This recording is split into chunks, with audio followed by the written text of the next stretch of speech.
Just getting better. Just coming out competing, working every day at something, and focusing on one or two things and trying to get better at it as a group, individually, and as a team. What have you learned and seen from Derek this second year in Grim's offense?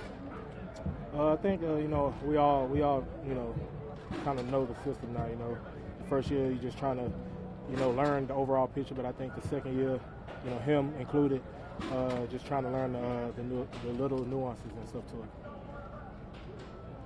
What are you guys trying to do as an offensive line to get where you need to be for this season? We just got to continue to grow together. It takes a lot of work. It's 5 guys up there together. We got to communicate. We got to, everywhere. We got to just continue to grow together. We got a few new guys, but they both experienced in the first group. So, but it's about everybody. We're trying to grow the first group, the second group, the third group. We all trying to learn and grow together. Sorry. Obviously, it's a work in progress, but do you feel like you guys are about where you want to be at this point? Oh yeah, we're making strides. But you never can be complacent. So we got a lot of work to do and a lot of growing together to do. Sorry if you've been asked this already, but it's only a matter of time, probably pretty soon, when Cooper will be elevated to the 1, so you guys can get ready for week 1. What's that process like of just being comfortable with the guy next to you? We just trying to work. We're not really looking forward to week 1. We're trying to get better tomorrow. We practice today. We got to go in meeting rooms and learn from it, see what we did good, see what we got to improve on. So I know I'm not personally, but I'm pretty sure nobody else is really looking that far ahead. What part of your game do you really try to focus on this offseason? Everything, man. Just trying to get better at, continue to take care of my body, being available. I think that's the most thing is being available to play. So just trying to take care of myself, trying to, continue to, stretch and get stronger and continue to work at everything, really. As you grow in terms of speed in this league and experience, yeah. Has what you have to do to take care of your body evolved as well? Yeah, I think it has to. When you're 25, you don't feel what you feel when you're 30. So, and then, it happens. It goes every year. So, just continue to learn from the people around me. Richie's here. He's older than me, so learning from him has been great. So I'm just continuing to try to do everything I can. Anything that's new in terms of how you take care of your body as you grow older? Not new, just more time, I would say. Not necessarily new, but for me, spending more time in it. What have Trent and Richie brought to your room? A lot of ability, a lot of experience. Those guys play the game at a high level. Richie for a long time, and Trent, he isn't young either. So, he just won a Super Bowl and stuff. So he has a lot of experience, and they got a lot of ability too. Cooper, what is along those same lines? What stood out to you? Yeah, he's fitting in good. Like I said, we all working, to grow together, and he's working hard. That's the first step is to have guys that work hard, and everybody's been working hard, and we're just trying to grow together. You guys got to go get some other guys today. Yeah. Did you kind of feel like you performed how you wanted to? You always can do better, So it's good to go against other guys and compete, but some good, some improvement. So we'll come back tomorrow and try to work at it. Did you watch the show last night? Absolutely not. No? Absolutely not. Why not? That ain't my thing. Reality TV. How would you describe the intensity level of practice out there? It seemed like the Rams defense is pretty high in intensity. Yeah. I really don't. I just try to focus on what I got to do for that play.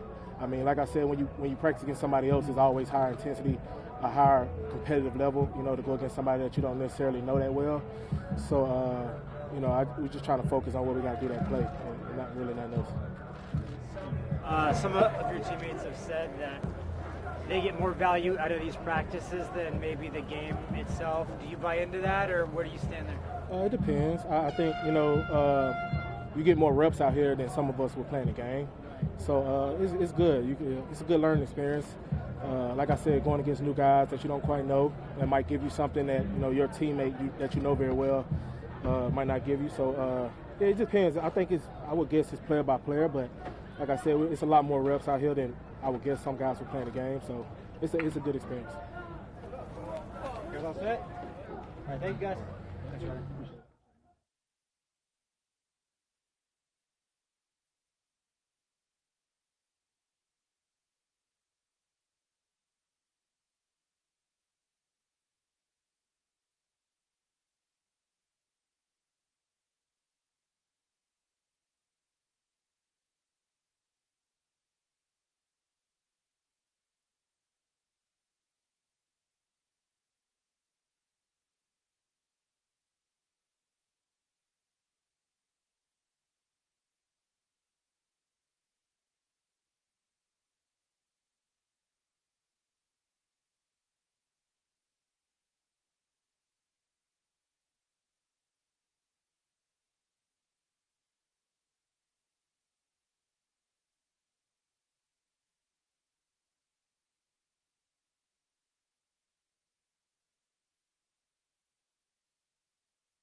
Yes, sir. All right, guys. Questions for Derek Carr? Want me to get it? Make room. I'm good. Fire away. What'd you get out of today, Derek? Today we got to see some different looks, which, you know, here, hold on. Sorry, guys. Is it on? Yeah, it's on. It's all good. Are we good? You got your logo in there? Yeah. All right. These things, like I said, I don't know when I said it, these days are like Groundhog Day, but I said that these days are better than a preseason game because we get to get blitz work, we get to get third down work, second and long work, different situation work all over the place, and we get to see a different defense. You know, when the scheme is different, that right there is so valuable because now you can go to the film and coach off of it and teach and correct. We didn't game plan these guys at all, so you come out here and you're like, we really don't know what they're going to play, you know, just based on info from the past. But we go out here and they've changed some stuff up and all that good stuff. But you know, it's fun to get different looks against different players, let our guys compete and see, you know, if they can get open or who can we block, you know, that kind of stuff. And it's really good. Like I said, I'd rather do this any day. You know, this stuff is good work. As an offense, obviously, right now you're pretty short-handed. You don't have Antonio. Dick Waller's pretty limited as well. Yesterday there was a 2-minute drill where it probably wasn't as crisp as you guys would have wanted as an offense. I don't know how you view today, but where is this offense right now? Oh yeah, we got like you said, you know, we got a couple guys that are out, but that's the next guy up, you know, and when that happens, we got to have our best guys be our best guys, you know, and that gets tough when people are taking them away, you know, in practice and things like that. But yeah, we definitely. That will be a reoccurring theme every practice. You always want to be crisper. You always want it to be cleaner. We were able to hit a couple touchdowns. We had, you know, 4 or 5 touchdowns, but man, you want 6 or 7. You know, we had one play, first play, you know, jack the ball up just to kind of really to set the tone. And you hope to come down with it. They make a play, and you know that kind of stuff, you know, is going to happen. It's not alarming to anyone, you know, in the meeting room or anything like that. But there are stuff that we need to correct off the film and things that we can do better. That last play of that session over there was a deep throw to Tyrell. It was perfectly executed, but he dropped it. Yeah. You take away, like, hey, we ran it right, I threw it right. Yeah. Or do you take away, it was a bad note to him? No. We definitely, you know, we executed. He ran the route perfectly, you know, got the perfect spacing that we wanted. You know, and again, I missed, you know, a throw today. Probably the easiest throw of my career today, right? I missed an out route. I just sit there and like, really, you know, like, what the heck? I'm sure he feels the same way about that one, you know, but we definitely look at that as a positive because we trust Tyrell and know that he's made that play a whole bunch of times. Did you watch episode 1? I did, yes. Yeah, I watched it. I tell John Abrams to move his car. It's definitely salmon, though, right? It's definitely salmon. I don't know what he's talking about, but like I said, that guy, he never needs to change. I love them. Are you concerned that Antonio's pool is more elaborate than yours, apparently? Oh, no, I'm not concerned. I'm not concerned at all. You know, I like when other people have nicer things than me. In this practice, you're talking about being a different scheme that you're not game planning for. Is it a good test to see how you guys react to what will be on scouted looks during the year, especially like for the new guys, how they adjust on the fly? 100%. You know, being able to see some, you know, different coverages, different looks. You know, it really makes you rely on your rules. You know, it makes you rely on, you know, your scheme, and these things are really good, especially for the young guys. And myself included, where, you know, you get into a situation and you don't panic, you just go back to your rules. You know, hey, make that call, that guy's open. You know, don't making sure you're throwing it to the right spot. We can work on, you know, technique and things like that later, but making sure we're doing the right things mentally, and then you come back the next day and want to be cleaner, you know, or crisper on what you messed up the day before, because you had a day of going against the guys, you had a day of seeing certain things. You talked about what you liked about this setting in terms of strategy and what you get. What about intensity? Because compared to a preseason game, It seems like in some ways you almost get more out here because you can maybe hear what the defenders are saying to you. And yeah. And again, I've played those DBs. It feels like 1,000 times now. You know, so we're talking to each other before the plays, you know, after plays, you know, all these kind of things. You know, making taking little shots at each other, all that kind of stuff. And but the intensity of practice, definitely the starters because we know how preseason games go nowadays. A lot of guys don't play as much, right? And so we treat these as games and competitive. We want to compete against each other and things like that. All the while, no one's scheming each other. So you just try, like I said, your best to come out here and compete your tail off, and then just say, oh, well, yeah, if they're going to play that, we'll probably get to this, or we'll probably check to this, or things like that. But at the end of the day, you just come out here and compete against somebody else, and you get more out of it than just a preseason game. We didn't see a lot of tempers flaring and stuff. That was kind of, I know John had made a point of saying we don't want that. So that kind of reiterated that before this? Well, yeah, I think that falls sorely on the head coaches, and their leadership and how they coach and how they teach. There was maybe one time where someone got shoved a little too late, and we'll live with that if it's not what happened my rookie year in Dallas. Where fans are trying to fight Cowboy players. That we love Raider Nation, but we don't want to get any fights or hurt anybody or break any hands on some helmets. I think that the leadership by their coach, obviously they're a winning team. The leadership by our coach, it was very well said and documented how we were supposed to practice, and the intensity was great, but until the contact, and that's a good thing. Yeah, he's super competitive. I think he's got a good grasp of the offense now, and now you're starting to see his leadership and his personality come out. Whereas we're over here, and he's kind of starting to get a little mad if he doesn't see a guy giving enough. And I'm going to urge him to go let that guy know. Hey, I don't care if you're a rookie. We all believe in you, and you've proven it on the field to us that you can play.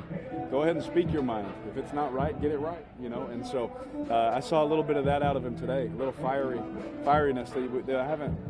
Not to say that I haven't seen it, but there hasn't been an opportunity for it. But when you go against somebody else, that little fiery spark came out. It was a good thing to see that he had that in him. Derek, it's pretty well established what everyone in this building thinks about work ethic. He works as hard as anyone that could work to get on the field. That being said, he hasn't been. Can you contextualize the significance of all these missed snaps as you guys as an offense are trying to get this together for week one? Yeah, when he's on the field, it's completely different. You know what I'm saying? And he's somebody that just. Come on, Carr, let's go. We got arms. It's our strength coach. We got to get our arms in. And he's somebody that he changes the way defenses play. He's someone that he changes obviously what coach will call for him and things like that. So it definitely you definitely wish he was out there. But we've had a lot of time on task, so it's not like what's the unknown. We know what it is, and we know that when he's healthy and when we get him back, we'll be rolling. Two more, guys. Your answer about what is actually going on with him. Does it make things a little bit easier? Because I feel like people were kind of running with their own narrative of what was going on. Yeah, to be completely honest, we haven't even paid attention to what was going on. And that's usually when anybody's hurt or dealing with something, you're like, man, we miss them, but there's so much that we're worrying about. We don't get into anybody else's business, but we miss him, and we can't wait for him to get back. You want to address the oil or suntan lotion controversy? It's definitely sunscreen, 100% sunscreen, so I don't have a bad tan line for the preseason. Last one. Does Antonio manage to find ways to help or have input, even though he's not, obviously in 7-on-7? Oh yeah. He's a great about communicating and things like that. Again, it's tough when he's not out there. It's tough for me, not having that read or him in that matchup or whatever. But at the end of the day, I can play that in my mind and know, we had enough reps in the offseason where I know, oh yeah, he'll win. He's won on that every time, or I know where that ball's going in that coverage, and things like that. Thank you, guys. Thanks. Thank you. Talib got